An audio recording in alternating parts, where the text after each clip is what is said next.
Selamat malam Sobat Investor, berjumpa lagi dengan saya Yanto Kristiantono, redaktur pelaksana idxchannel.com. Ya Sobat Investor, bagaimana kabar Anda hari ini dan bagaimana pula kabar koleksi portofolio Anda? Seiring dengan kembali bergairahnya indeks harga saham gabungan atau IHSG dengan penguatan yang cukup tebal sehingga berhasil mengamankan level psikologis di 6.300-an yang sebelumnya sempat terlepas di perdagangan sebelumnya. Meski demikian, dengan posisi indeks yang masih berada di teritori yang sama, potensi tekanan juga diyakini masih tersedia di pasar, terutama tekanan jual yang dipicu oleh aksi ambil untung di tengah deretan katalis yang juga belum sepenuhnya pergi dari bursa saham domestik. Lalu dengan kondisi pasar yang demikian, strategi dan pendekatan apa saja yang sedang dan akan Anda siapkan guna memaksimalkan potensi cuan di tengah aksi investasi ke depan? Ya, untuk semakin melengkapi referensi Anda dalam menata strategi dan pendekatan tersebut, tentunya izinkan kami dari tim redaksi IDX Channel membawakan 5 berita terpopuler dan paling diminati di sepanjang Rabu 12 Agustus 2026 oleh para pembaca IDX Channel termasuk Anda. Nah, Sobat Investor, berikut ini berita yang pertama. Harga emas naik ke level tertinggi dalam 9 pekan. Investor nantikan data inflasi AS. Ya, untuk membuka program Top 5 edisi malam hari ini, kita masih akan kembali membahas terkait dinamika harga komoditas dunia. Di mana kali ini kabar datang dari pergerakan harga emas global yang terus-menerus menunjukkan tren bullish dalam beberapa waktu terakhir.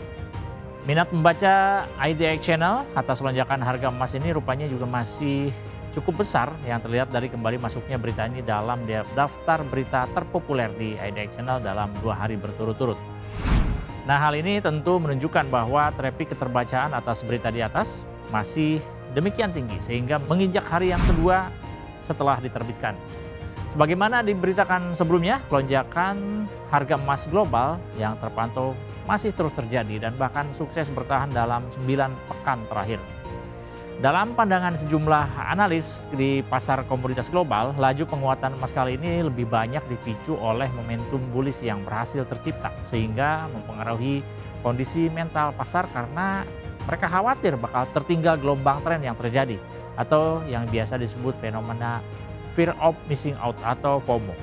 Di samping itu, pelaku pasar komoditas sejauh ini dinilai masih cukup khawatir, otomatis dan deg-degan dalam menantikan data inflasi yang terbaru di Amerika Serikat, di mana data tersebut akan sangat berarti untuk sebagai tools untuk pelaku pasar dalam memperkirakan arah kebijakan suku bunga yang bakal diambil oleh Bank Sentral AS, yaitu Federal Reserve atau The Fed. Nah, berkaca pada yang terjadi di pasar sebelumnya, harga emas spot terpantau mengalami kenaikan hingga 11% menuju 4.390,23 dolar Amerika Serikat per troy ounce, di mana posisi harga tersebut juga sempat menyentuh level tertinggi sejak awal Juni 2026 pada perdagangan Senin 10 Oktober 2026 yang lalu. Kita masuk ke berita kedua. Menanti review MSCI di Agustus, freeze jadi sorotan, diproyeksi akan minim kejutan. Selanjutnya, dari perkembangan harga komoditas global, kita beranjak ke dinamika yang terjadi di pasar saham domestik, di mana pelaku pasar saat ini diyakini masih cukup concern dalam menantikan pengumuman MSCI Index Review bulan Agustus 2026 yang dinilai bakal berpengaruh pada banyak hal. Salah satu urgensi dari pengumuman tersebut tidak saja digunakan untuk melihat perubahan konstituen, namun juga penting untuk mencermati apakah kebijakan pembekuan terhadap Indonesia memiliki peluang untuk dilonggarkan. Nah, pengumuman MSCI itu sendiri dijadwalkan akan dilakukan pada Rabu 12 Agustus pukul 23.00 waktu Central European Summer Time alias CES atau sekitar pukul 4 dini hari waktu Indonesia Barat. Dengan perubahan yang akan diumumkan, ini akan berlaku sejak penutupan perdagangan 31 Agustus mendatang. Meski demikian, dari pihak MSCI sendiri telah menyampaikan semacam bocoran, tanda kutip, bahwa sejak 7 Juli 2026 yang lalu terkonfirmasi bahwa tidak ada saham Indonesia yang akan masuk dalam indeksnya. Nah, selain itu, kebijakan Foreign Inclusion Factor atau FIF dan Number of Shares atau NOS juga masih dibekukan. Sementara saham dari kategori small cap belum dapat ditingkatkan ke global standar. Berikutnya kita beranjak ke berita ketiga. Jelang keputusan MSCI, Mirai Aset soroti akses pasar saham Indonesia.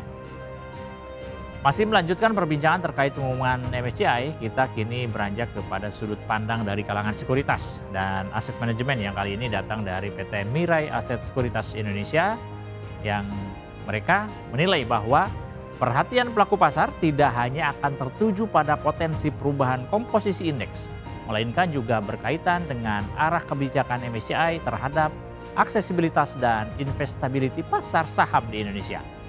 Seperti halnya disampaikan oleh Head of Research and Economist Mirai Aset Sekuritas, yaitu Ruli Arya Wisnubroto, di mana Wisnubroto menyarankan agar investor juga mencermati apakah MSCI ini sudah mulai memberikan sinyal pelonggaran terhadap perlakuan khusus atau berupa pembekuan atau freezing yang saat ini masih diterapkan terhadap saham-saham Indonesia. Menurut Ruli, salah satu hal yang penting yang perlu diperhatikan adalah apakah MSCI mulai berkenan untuk melonggarkan pembekuan kenaikan atas Foreign Inclusion Factor atau FIF dan Number Observed atau NOS serta membuka peluang penambahan atau migrasi saham Indonesia ke dalam indeks investable. Berikutnya kita akan masuk ke berita keempat. Jelang review MSCI, Prajogo Pangestu borong 51,7 juta saham cuan. Masih seputar perkembangan dari dinamika pelaku pasar yang terjadi menjelang pengumuman review MSCI, kali ini kabar datang dari lantai perdagangan yang menunjukkan bahwa di tengah momen penantian pengumuman MSCI ini, terpantau bahwa salah satu taipan nasional yaitu Prajogo Pangestu justru kini sibuk melakukan pembelian sejumlah saham yang notabene merupakan emiten yang masih terafiliasi dengan grup bisnis di bawah naungannya sendiri, yaitu Barito Group. Sebagaimana terpantau dalam data perdagangan, Prajogo tercatat telah menambah kepemilikan pada PT Petrindo Jaya Kreasi Tbk atau Cuan dengan memborong 51,7 juta saham menjelang pengumuman hasil review indeks MSCI. Transaksi tersebut terpantau dilakukan secara bertahap, mulai dari sebanyak 13 kali pada 11 Agustus 2026 dengan harga pembelian di rentang Rp680 hingga Rp740 per saham. Berdasarkan rincian transaksi tersebut, Prajogo membeli 2,15 juta saham di harga Rp685 per saham, kemudian 2,03 juta saham di harga Rp680 per saham, lalu 3,65 juta saham di harga Rp690 per saham. Selanjutnya 3,4 juta saham di harga Rp695 per saham. Lalu 4,03 juta saham di harga Rp700 per saham dan 3,58 juta saham di harga Rp705 per saham. Ya, masuk pada berita kelima. Tingkat pengangguran kaum muda global naik jadi 12,4% pada 2025. Terakhir untuk menutup program Top 5 edisi malam hari ini, kali ini saya akan beralih dari dinamika pelaku pasar ke informasi sektor real berupa tren penambahan jumlah pengangguran, khususnya di kalangan kaum muda yang rupanya tidak hanya terjadi dan menjadi tantangan di level nasional, namun juga terjadi secara menyeluruh secara global. Bagaimana didasarkan pada data Organisasi Buruh Internasional atau International Labour Organization alias ILO yang melaporkan bahwa tingkat pengangguran global di kalangan usia 15 hingga 24 tahun ini naik menjadi 12,4% pada 2025 dibanding pada posisi sebelumnya yaitu 12,3% pada 2023 atau setara dengan 67 juta orang di seluruh dunia. Pihak ILO menyatakan bahwa presentasi kaum muda yang tidak bekerja, yang tidak bersekolah atau tidak mengikuti pelatihan atau NEET juga meningkat menjadi 20% yang mewakili lebih dari 257 juta orang. Disebutkan juga bahwa beragam masalah yang turut menjadi penyebab dari lonjakan tersebut diantaranya adalah terkait pertumbuhan ekonomi yang lebih lemah, kemudian karena ketegangan politik sehingga penciptaan lapangan kerja yang lambat, kemudian hal ini mempersulit kaum muda untuk mendapatkan akses lapangan pekerjaan sesuai kebutuhannya.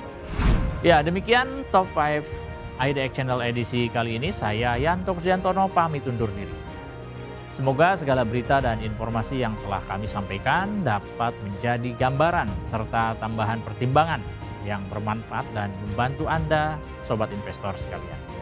Ya, dalam hal ini kami juga senantiasa dan tak henti-hentinya mengingatkan bahwa segala keputusan berinvestasi baik itu pembelian maupun penjualan saham sepenuhnya berada di tangan Anda, sobat investor. Yang bisa kami sampaikan adalah selalu bijak dalam berinvestasi. Pantau terus berita ekonomi, bisnis, dan pasar modal hanya di IDX Channel TV, idxchannel.com, dan media sosial IDX Channel. Sampai jumpa.